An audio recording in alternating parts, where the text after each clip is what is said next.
Question 13. So the cost of a packet of buns is X pence and the cost of a loaf of bread is X plus 75. So that's how much each of them cost. How many can we buy for £5.40, or if you like in pennies, 540 pennies? Well, the number of packets of buns that we can buy is going to be our 540 pence divided by how much each of them costs. How much each packet costs. So that's going to be 540 divided by X. Similarly, the number of loaves that we can buy is going to be 540 pennies divided by the cost of each loaf of bread, which is X plus 75p. So that's our answer to part 1, the 2 bits in blue.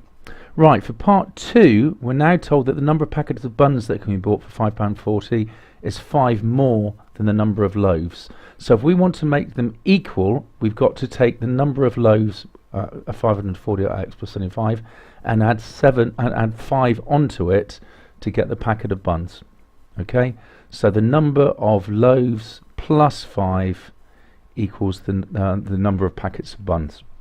So that's for part 2, our starting point. Now we've got to show that this equals this, so let's choose to multiply top and bottom by both X and X plus 75. So multiplying this and this by that, having first taken this away from both sides, I should have said. So our step 1 is to say this take away this equals 5, and step 2 we multiply each of the terms by X plus 75 and X. That allows us to cancel out these denominators, X over X and X plus 75 or X over 75, leaving us with this times this, take away this times this, equals all of this.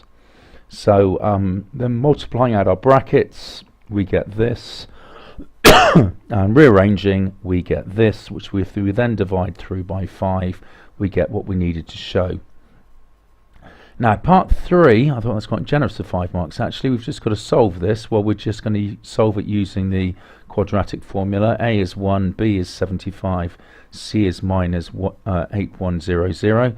So substituting that into the quadratic formula, we get this, giving us X either being 60 or minus 135. Well, clearly that's just a theoretical value. You can't have a minus number of loaves. A minus cost of loaf, I should say. So X equals 60, so the cost of buns equals 60p, and the cost of a loaf of bread equals 60 plus 75 equals 135p.